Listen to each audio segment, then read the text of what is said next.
سلام كما يصنحوا كبرات تختتلت نلوم سولس 10 تلكاتيت 2026 زتدالو حدش زيناتات حيزلكم قريب اللهو مكتتالكم يعدم فلما كندبتاتو ኤርትራ መንእሰያትና ምስልጣን ተነጥፍ ከም ዘላ ከም ዝተገለጸን ኣብ ኤርትራ ጎዳ ዓለም ደታዘው ገደሉ ሰሚናር ከም ዝተኻየደን ኣመንጎ ዕጡ ጉጅለ ፋኖን ናይ ፌደራል ሰራዊትን ውግእ ከም ዝቀጸለ ከም ዝተሓበረን ኣፍሪካ ኣብዛ ዓመት ንኢትዮጵያን ኤርትራን ሓዊሶ ኣብ ኩናት ክትሕመስ ከም ትኽእል ከም ዝተገለጸን ኣብ ሱዳን ዝተሰምዐ ዝሕጉዝ ዜና ዝምልከትን ፕሬዝዳንት ግብጽ ኣብ ሕቡራት ኤምሬት ዓረብ ዘካየዶ ዘሎ ዘተ ዝምልከትን ኣብ ሊብያ ዘጋጠመ ከቢድ ሓደጋን ዝብሉን ካልእን ዝሕበር ዝርዝር ዜናታት ሒዝናልኩም ቀሪብና ኣለና ነቻነልና ሳብስክራይብ ብምግባር ክሳብ መወዳእታ ክትከታተሉና ብኽብሪ ንዕድመኩም ኣብ ኢትዮጵያ ሰናውጽ ዝተወለደ ህፃን ብዙሓት የዘራርባ ኣሎ ኣብ ምምሕዳር ብሄረሰብ ኣብ ዞባ ዳንግላ ዝርከብ ቀዳማይ ብርኪ ሆስፒታል ሓደ ስነ ዘውፅእ ህፃን ከም ዝተወለደ ገሊጹ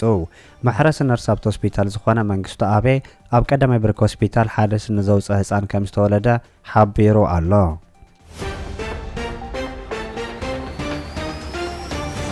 ኤርትራ መንእሰያት ንምስልጣን ተነጥፍ ከም ዘላ ተገሊጹ ኣብ ዞባ ደቡብ ዝርከብ ሃገራዊ ማሕበር መንእሰያትን ተምሃሮን ኤርትራ ዝተፈላለዩ መደባት ብምንዳፍ ውዳባዊ ዓቕመን ምዕባለ መንእሰያትን ንምዕባይ ሓያል ጻዕሪ ይገብር ከም ዘሎ ገሊጹ ኣብ መዛዝም መደብ ስልጠና ናይቲ ማሕበር ወኪል ዝሃቦ መግለጺ ሓፈሻዊ ዓቕሚ መንእሰይ ምዕባይ እዋናዊ ዕማማት ማሕበር ምዃኑ ክገልጽ እንከሎ ሓብቲ ሓንቲ ሃገር መንእሰይ ምዃኑ ምሕባሩ እውን ተፈሊጡ ኣሎ 629 ደቂ ኣንስትዮ ተምሃሮ ዝርከብዎም 1247 ተምሃሮ ብዛዕባ ምምሕዳርን መሪሕነትን ስልጠና ከም ዝተዋሃበ ናይቲ ከባቢ ምንጭታት ክሕብሩን ከለዉ እቲ ስልጠና ኣመር ምምሕዳርን ኣመራርሓን ታሪክ ኤርትራ ምዕባይ ዝምድናታትን ካልኦት ኣርእስታት ዘጠቃለለ ምንባር እውን ተገሊጹ ተምሃሮ ባህሊ ንባብ ከምዕብሉ ኣብ ምህዞን ፈጠራን ኣተኩሮ ክገብሩ ካብ ጎዳኢ ተግባራትን ወልፍታትን ክቆጠቡን ኣብቲ ኣጋጣሚ መተሓሳሰቢ ከም ዝቐረበ እውን ዝሕበር ኮይኑ ነቲ ስልጠናታት ዝቐሰሙ ተምሃሮ ኣብ ህይወቶም ፈለማ ኣብ ማሕበረሰቦምን ሃገሮምን ልዑል ለውጢ ንምግባር ክሰርሕሉ ከም ዝኽእሉ ኣብቲ ኣጋጣሚ ተገሊጹ ጸሓፊት ህዝባዊ ግንባር ናይቲ ዞባ ብወገና ተምሃሮ ንዝወሃብ ዘሎ ናይ ትምህርቲ ዕድላት ተጠቒሞም ኣብ ልምዓታዊ መደባት ግቡእ እጃሞም ክጻወቱ ምጽዋዕ ዝተሓበረ ኮይኑ ኣብ ፖለቲካውን ማሕበራውን ጉዳያት ንቕሓት ከደልድሉ ጸዊዓ ኣላ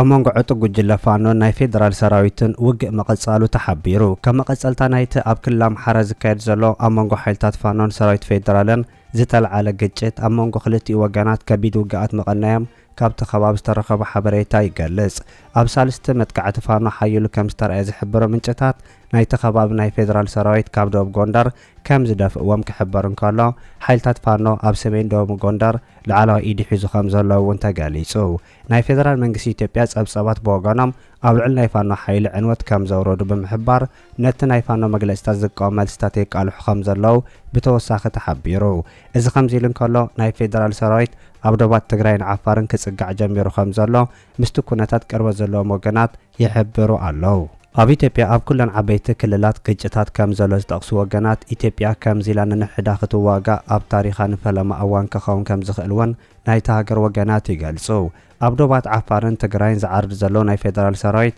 ነየናይ ዕላማ ዝዋፈር ዘሎ ምዃኑ እኳ እንተዘይተገለጸ እቶም ምስ ኤርትራ ዘደዋወቡ ክልተ ክልላት ብናይ ኤርትራ ሓይሊ ዝሕገዙን ተሻሪኾም ኣብ ልዕሊ ስልጣን ብልጽግና መጥቃዕቲ ክፍጽሙ ዝኽእሉ ምዃኖም ዝገልጽ እቲ መንግስቲ ኣብተን ክልላት ሓያል ቁፅር ክገብር ወሳነ ምዃኑ ከምልክት ጸኒሑን ኣሎን ኣብ ትግራይ ዘሎ ናይ ሕወሓት ሓይሊ እውን ነቲ ፌደራል መንግስቲ ኢትዮጵያ ዘካየዶ ዘሎ ምንቅስቓስ ሰራዊት ከም ዘረጋገጾን ሓድሽ ኩናት ክጥጃዕ ይዳሎ ከም ዘለዎን ብወግዒ ዝሓበረ ኮይኑ ኣብ መንጎ ፌደራልን ትግራይን ሓድሽን ሰፊሕን ደማዊ ኩናት ክውላዕ ፌደራል መንግስቲ ኢትዮጵያ ውጥን ኣውፂኡ ከም ዘሎ እቲ ሕወሓት ዘውፅኦ መግለጺ ይኸስስ ኣብ መንጎ ክልላት ኤርትራን ትግራይን ጥቡቕ ርክባትን ምትሕግጋዛትን ኣሎ ክብል ክኸስስ ጸንሐ መንግስቲ ፌደራል ኤርትራ ነቶም ተቃወምቱ ኣብ ምድጋፍ ትሰርሕ ከም ዘላ ኣብ ኣህጉራዊ መድረኻት ከይተረፈ ክኸሳ ምጽንሑ ዝሕበር ዘሎ ኮይኑ ኤርትራ ነቲ ክስታት ትርጉም ኣልቦ ክትብል ከም ዝመለሰትሉ እውን ይዝከር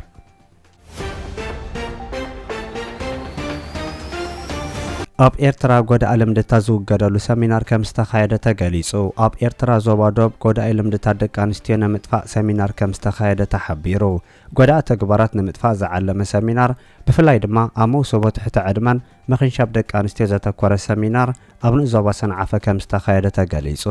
ኣብ ምምሕዳራዊ ከባቢታት ምብራቃዊ ጫፍ ንዞባ ሰንዓፈ ከም ዝተኻየደ ዝነገረሉ እቲ ሰሚናር ኣብ ማሕበር ደቂ ኣንስትዮ ኤርትራ ሓላፊት ርክባት ወጻኢ ወይዘሮ ኣሚና ሳሊሕ ብዛዕባ ጥዕናን ስነ ኣእምሮውን ሳዕቤናትን ትሕቲ ዕድመ መርዓን ምክንሻብ ደቂ ኣንስትዮን ሰፊሕ መግለፂ ምሃባ እውን ክፍለጥ ተኻኢሉሎ።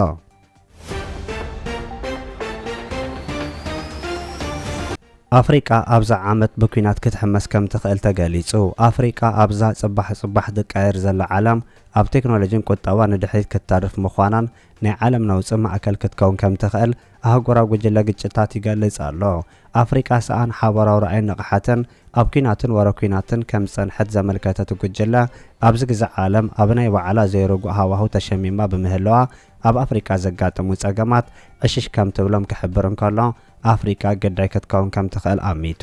ሓደ ቀጽራዊ ሓይሊ ኣብ ሕቶ ምልክት ኣትዩ ኣሜሪካ ኣብ ናይ ገዛ ርእሳ ብድሆ ኣትያ ኣብ ዘለትሉ እዋን ኣብ ኣፍሪቃ ዘጋጥሙ ሲኒሮታት ግቡእ ክትትል ክግበረሎም ዘሎ ተኽእሎ ትሑት ምዃኑ እውን እቶም ጉጅለ ክገልጹ እንከለዉ መራሕቲ ኣፍሪቃ ናይ ባዕሎም ፍታሕ ከምጽኡ እንተዘይክኢሎም ካብ ዝኾነ ግዜ ንላዕሊ ኣፍሪቃ ኣብ ነውፅን ውግእን ክሽመም ምዃና ገሊጾም ኣለዉ። ኤርትራን ኢትዮጵያን ኣብ ጉዳይ ባሕሪ ፈጢረንኦ ዘለዎ ወጥሪ ንመላእ ቀይሕ ባሕሪ ምብራቕ ኣፍሪቃ ክጸሉ ዝኽእልን ሰፊሕ ኣእናዊ ክኸውን ምዃኑ ዘመልከተት ጉጅለ ማሕበረሰብ ዓለም ነቲ ፈኸም ዝብል ዘሎ ኩናት ብኣግኡ ከጥፍኦ እውን እቲ ጉጅለ ተላብዩ። ናይ ኤርትራን ኢትዮጵያን ጉዳይ ሓደ ካብቶም ኣብዚ ዓመት ከጋጥሙ ዝኽእሉ ዝበኣሱ ግጭታት ኣፍሪቃ ምዃኑ ኣቐዲሙ እውን ጠቒሱ ዝነበረ ጉጅለ ናይ ክልቲአን ሱዳን ሃዋህው ናይ ሶማልያ ሽግራትን ተሓዊስዎ ቀርኒ ኣፍሪቃ ኣብ ከቢድ ባርዕ ክጥበስ ከም ዝኽእል ይሕብር።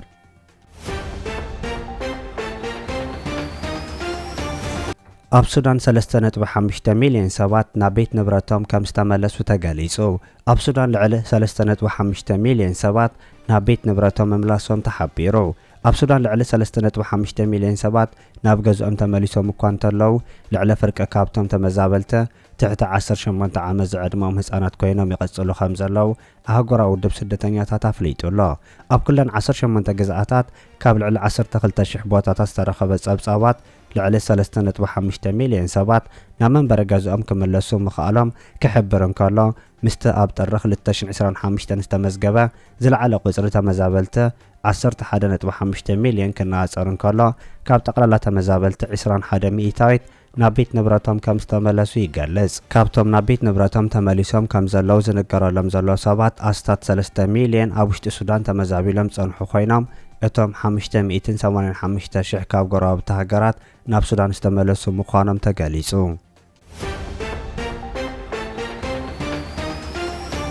ኣብ ገምገም ባሕሪ ሊብያ ብዘጋጠመ ሓደጋ ክልተ ህፃናት ዝርከብዎም 53 ስደተኛታት ከም ዝሞቱ ተገሊጹ።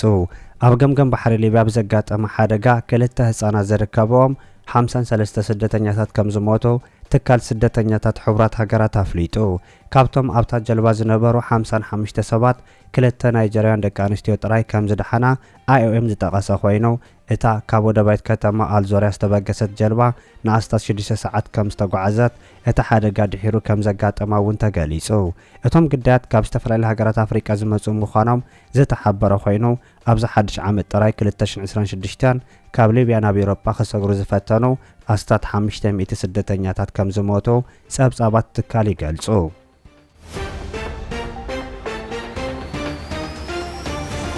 ፕሬዝዳንት ግብፂ ዓብዱልፈታሕ አልሲሲ ኣብ ሕቡራት መሬት ዓረብ ምብጻሕ ይካየድ ከም ዘሎ ተገሊጹ። ፕሬዝዳንት ግብፂ ዓብዱልፈታሕ አልሲሲ ኣብ ሕቡራት መሬት ዓረብ ምብጻሕ ብምክያድ ምስ ፕሬዝዳንት እታ ሃገር ሼክ መሐመድ ቢን ዛይድ አልናሃያ ተራኺቡ ከም ተዘራረበ ተገሊጹ። ክልቲኦም መራሕቲ ኣብ ማእከላይ ምብራቕን ፍልስጤምን እስራኤልን ዝካየድ ዘሎ ግጭት ኣመልኪቶም ከም ተዘራረቡ ዝተገለጸ ኮይኑ እቶም መራሕቲ ብፕሬዝዳንት ግብፂ ኣብ ዘውፅዎ መግለጺ ዞባዊ መረጋጋእ ኣብ ምኽባር ግዝኣታዊ ሓድነትን ልኡላውነትን ሃገራት ማእከላይ ምብራቕ ዝተመርኮዘ ምዃኑ ብምጥቃስ ኣብቲ ዞባ ዘሎ ወጥሪ እንተደኣ ተጋዲዱ ንኹለን ሃገራት ከም ዝጸልዋ ጠንቂቖም ዑደት ፕሬዝዳንት ግብፅን ኣብ ሕቡራት መሬት ዓረብ ድሕሪ እቲ ኣብ ዝሓለፈ መዓልትታት ምስ ፕሬዝዳንታት ቱርክን ሶማልያን ዘካየዶ ዘተሲዒቡ እዩ። ኤምሬት ኣብ ማእከላይ ምብራቕን ቀርኒ ኣፍሪቃን ልዑል ጽልዋ ዘለዋ ሃገር ኮይና ካብዚ ብተወሳኺ እውን ምስ ግብፂ ኣብ ጉዳይ ዓቢ ግድብ ህዳሴ ኣብ ምስሓብ ተሸይማ ዘላ ኢትዮጵያ እውን ጥቡቕ ርክብ ከም ዘለዋ ይግለጽ።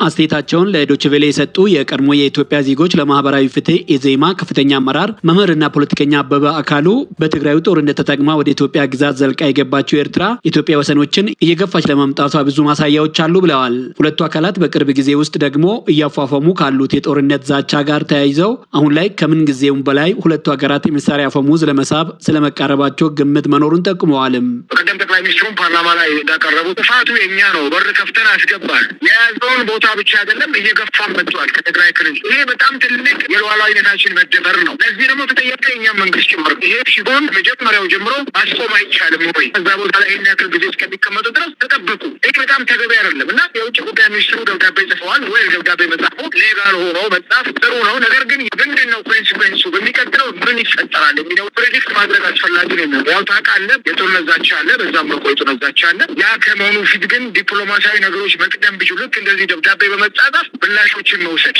ቢቻል ጥሩ ነው። ሌላ ጭንቅ ነው ሀገሪቱ ላይ የሚፈጥረውና እኛም መንግስት ቆምሎ ያስብ ጥሩ ነው። ነገር ግን ወረው የያዙት የኢትዮጵያ አካል መመለስ እንዳለበት ማናችንም እናምናለን። ይሄ ምንም ጥርጥር የለም። ነገር ግን ወደ ምላጭ መሳሳብ፣ ፉከራ፣ ከዛና ከዚህ የሚደረገው የቃላት ጦርነት የሚወራወሩት ቃላት አዝማሚያ ወደ ጦርነት የሚሄድ ጉዳይ ነው። ቀጠናው ላይ ያለውን ችግር ስለሚታወቅ ለቀጠናውን ይተርፋል ዳፋው ዲፕሎማቲክ በሆነ ወይ ለመፍታት የሚያስችለውን ስራ መስራት ከመንግስት ይጠበቃል። ሌላው አስተያየት ሰጪ ፖለቲከኛ የኦሮሞ ፌዴራላዊ ኮንግረስ ኦፌኮ ከፍተኛ ባለስልጣን አቶ ሙላቱ ገመቹ ናቸው። ኢትዮጵያ በአሁኑ ጊዜ ጦርነት ብትጀምር ባለው በሀገሪቷ ውስጥ ባለው ጉዳይ ሰላማዊ በሆነ መንገድ ነገሮችን መጨረስ እንጂ ወደ ጦርነቱ መግባቱ ፋይዳ የለው። በተቻለ መጠን ኢትዮጵያ ልትከተል የሚገባው ሰላማዊ ዲፕሎማሲ መከተልና ከተቻለ ሀገሪቷን ጥቅም ማስጠበቅ ነው። ይሄ ነው የሚታይ።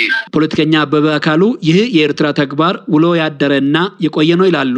ኤርትራ ባለፉት ዘመናት በርካታ የኢትዮጵያ መንግስት የሚቃወሙ አካላትን ስታሰለጥን፣ ስታደራጅ፣ በእሷ በኩል ስታስገባ ነበር። እኛም ሀገር ላይ የኤርትራን ተቀናቃኞች እንደዚሁ ድጋፍ እናደርጋለን። ምንድን ነው ኢንተርናል ፕሮክሲ ዋር ነው ያለው መካከላችን እና ኢትዮጵያ ባህር በር ወደብ ያስፈልጋሉ።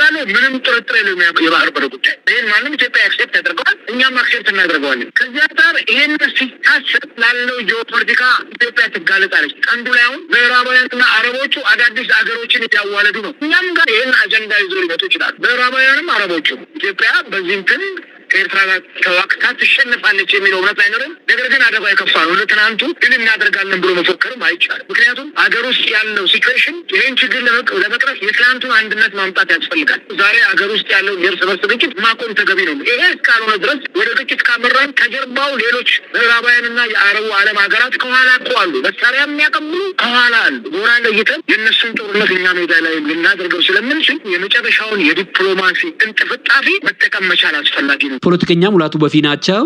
የጉልበቱን ነገር ነው አቮይድ የማረገው እንጂ በተቻለ መጠን ዲፕሎማቲክ በሆነ ሁኔታ የሀገሪቷን ጥቅም ማስጠበቅ ነው። ከዛ በላይ መሄድ ትጋት አለኝ እኔ ጉዳት ይኖረዋል ነው። ለዶይቼ ቬለ ዘገባ ስዩም ጌቱ ነኝ ከአዲስ አበባ።